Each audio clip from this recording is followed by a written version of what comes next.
örtdülər və utanmağa başladılar, utandılar. Çünki onların hələ o şəhvət, o utanma, o hissi anlama, o his onlarda yox idi. Əgər olsaydı, bundan öncə onların ayıb yerləri özlərini görsənərdi. Amma ayıb yerləri özlərini hələ onları görsənmirdi. Yəni onlar onu hələ anlamırdılar. O şuurları onların açılmamışdı. Necə ki, məsəl üçün belə bir şey götürək, uşaq hələ uşaq ikən o ana atasının qarşısında, evdə paltarsız da gəzsə, balaca bir uşaq, o anlamır, o ayıbı hələ hiss eləmir. Haçan ki tədriclə böyüyür, böyüyəndən sonra başlayır onu anlamağa. Anlayanda da dərhal nə edir? Gizlənir, dərhal paltarı giyinir və utanmağa başlayır. O utanclıq hissi ona yavaş-yavaş böyüdükcə tədriclə gəlir. O his. İndi onlarda da o his birdən-birə beyinlərində o neyron açıldı. Və onlar bir-birini gördükdə bir-birindən elə götürək bəlkə utandılar. Bir-birindən utandılar. Və o yarpaqlardan örtünməyə başladılar. Deməli, şeytanın məqsədi o hissi onlarda açmaq idi. Şeytanın məqsədi, bax Allah Quranda necə dedi? Allah Quranda buyurdu ki, ey adam oğulları, şeytan sizi də aldatmasın, necə ki valideynləri cənnətdən qovdurmuşdu. Onların libasını soyundurmuşdu ki, ayıb yerlərini, özlərini göstərsin. Demək, məqsəd oydu. İndi onların əynində əgər libas olsaydı, onlar niyə ağacın yarpaqlarından qırıb öz üstlərini örtürdülər? Demək, onların libası yox idi. Sadəcə onlar onu anlamırdılar. O his, o hissləri, o şəhvət ki hissi, o utanclıq ki hissi ki var, anlayıb sonra utandılar. Ondan öncə, o meyvəni yemədən öncə onlarda o hiss yox idi. İndi şeytan eyni ilə bugün insanların təqva libasını, belə libasını, giyindiyi libasını hər bir vasitələrlə, yollarla çalışır, vuruşur ki, insanı soyundursun. Həm belə libasını soyundursun, necə ki gördük soyundurur. Bəzi insanlar var ki, hətta əyinlərində paltar ola-ola, giyinə-giyinə, demək olar ki, lütdülər. Elə bil ki, sanki boya ilə sadəcə bədənlərini boyayıblar, amma bütün bədəninin əzaları, bütün hər şeyləri görsənir. Yəni ki, şeytanın da məqsədi insanı soyundurmaqdır, həm də təqva libasını. Təqva sözü çəkinmək deməkdir, qorxmaq deməkdir. Təqva bir şeydən elə bil ki, çəkinmək. Məsələn, sən çəkinirsən, utanırsan ki, bir pis vəziyyətə düşəsən, ədalətsiz olasan, çəkinirsən belə bir şeylərdən. Ki, aman Allah, ədalətsiz olmayayım, əxlaqsız olmayayım, sonra dəyərsiz olmayayım, sonra şərəfsiz olmayayım, mənəm nə olmayayım. Bu pis xüsusiyyətlərdən, pis şeylərdən çəkinirsən. Şeytansa gəlir vəsvəsə eləyir, birinci uşaq olur, uşaq sonra başlayır anlamağa, uşaq başlayır giyinməyə. Sonra o uşaq böyüdükcə, yavaş-yavaş şeytan başlayır, iblis başlayır vəsvəsə eləməyə ki, sən gəncsən, sən gözəlsən, necə ki Allah Quranda deyir ki, biz insanı gözəl bir biçimdə yaratdıq. Yəni gözəl yaratdıq, o söhbət zahirdən, sadəcə zahirdən getmir. Çünki insanlar fərqli-fərqli görünüşə malikdir. Ola bilər ki, biri daha gözəl olsun. Məsəl üçün, Yusuf Peyğəmbər surəsində deyir ki, qadınlar onun gözəlliyinə heyran oldular və dedilər, aman Allah, bu bəşər deyil, bu Allah yanında əziz olan bir mələkdir. Belə bir söz dedilər. Yəni, çox gözəl idi. Yəni, gözəlliklər, insanların gözəllikləri mərtəbə üst-üstə ola bilər. Biri birindən gözəl olar, biri birindən biraz kifiri olar, biri güclü olar, biri biraz zəif olar. Yəni, zahirən, bəli, fərqli insanlar ola bilər. Amma daxilən Allah insanların hər birinə eyni ilə fitrət vermişdi ki, o insanların fitrətində, içində yerləşib insanın ədaləti, sonra əxlaqı, həyası, abrı, sevgisi, duyğusu, bütün bunlar hamısı fitrətində, Allah insanı yaradanda onun fitrətində yaratmışdı. Odur ki, şeytan da istəyir ki, insanın həm zahir olan libasını, həm də daxildə olan təqva libasını soyundursun. Əgər o bunu başararsa əgər, məsəl üçün, uşaq böyüyür, böyüdükcə gənc olur, dəliqanlı olur, həyata açılır, görür bütün bu şeyləri, həyatı görür və neynir? Baş istəyir ki, ortada olsun, istəyir gözəlliyini nümayiş eləsin, ondan sonra gücünü nümayiş eləsin, hər bir şeyi nümayiş eləsin. Və şeytan vəsvəsə eləyir ki, sən gəncsən, gözəlsən, bu sənin şansındır, bu sənin haqqındır, hamı səni sevməlidir, hamı sənə dəyər verməlidir, hamı səni tanınmalıdır. Bir dəfə dünyaya gəlmisən, daha gəlməyəcəksən, sən bu şansı əlindən buraxma, qocalıb gedəcəksən, heç olub gedəcəksən, zəngin olarsan, hörmətli olarsan, məşhur olarsan, vəsvəsə eləyir ki, o onu yavaş-yavaş həm zahirən gözəlliyini, bədənini göstərdirsin, gözəlliyini nümayiş etdirsin, həm də təqva libasını ondan çıxartsın ki, o insanın həyası getsin, abrı getsin, ədaləti getsin, mərhəməti getsin, ondan sonra bütün bu Allahın ona hədiyyə eləyib, bəxş elədiyi bütün hisslərini onun əlindən alsın və o çılpaq qalsın. Və deyir ki, nə et? Dad bu hissi, bu şansı əlindən buraxma. O dad bu hissi ona ki vəsvəsə eləyir ki, istəyir ona daddırsın, o da dadmaq istəyir. Bu şöhrəti, şərəfi, şanı, nə bilim, zənginliyi, sevgini, dəyəri, nə bilim, ortada olsun, hamı onu tanısın, hamı onu dəyərləndirsin, hamı onu sevsin və o şeyi dadmaq istəyir. Ki şeytan ona deyir ki, dad bunu, sən əbədi yaşayacaqsan. Necə ki, Adəmə demişdi ki, sən əbədi yaşayacaqsan, heç vaxt ölməyəcəksən. Buna da vəsvəsə edir ki, sən əbədi yaşayacaqsan. Ondan sonra, lap belə ölsən, belə insanların beynində, zehnində əbədi olaraq qalacaqsan, heç vaxt unudulmayacaqsan, sənin gözəlliyin, sənin möhtəşəmliyin, sənin şanın, şərəfin qalxacaq, əbədiyyən dünya durduqca duracaqsan. Və bu da ona uyur, dadır ondan və libasını da, belə də libasını soyunur, təqva libasını da çıxardır. Və təqva libasını çıxartdıqda nə zahirdə qalır o, nə olur? Biyabır olur.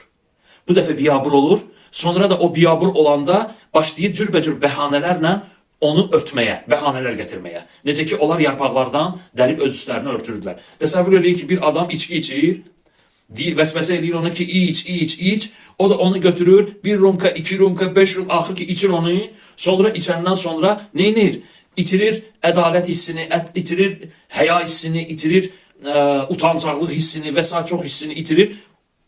Sərxoş olur və başlayır, bilmir nə danışır, özünü itirir, ona buna sataşır, ona buna haqsızlıq eləyir, kiminsə zövcəsinə sataşır, kiminsə haqqını tapdalayır, kiminsə ağır söz deyir, nə layiq söz deyir və bu ilə belə sonra da ayılanda görür bunu və deyir ki, vay mən neynəmişəm və dərhal neynir? Necə Adəm yarpaqları qırıb örtürdü, bu da dərhal gəlir deyir ki, mən içkili olmuşam, başlayır örtünməyə. Mən əslində belə deyiləm, mən əslində tərbiyəsiz deyiləm, mən əslində şərəfsiz deyiləm, mən əslində mən nə bilim ağzımın danışığını bilən adamam, özümü idarə eləyə bilən adamam, sadəcə içkili olmuşam deyə bu hadisələri törətmişəm. Və üzr istəməyə başlayır və örtünməyə başlayır neynə? Cürbəcür bəhanələrlə. Hansı ki, Allah bu başdan ona tapşırır ki, bu haramdır, buna girmə, bunu etmə, bu şeytandandır, bu şeytan vəsvəsəsindəndir. İndi mənim sözümün canı yenə də vaxtım dar olmasına görə qısa eləyəcəm, qısa olaraq çatdıracağım ki, insanı iblis hər cür vasitələrlə vəsvəsə eləyir ki,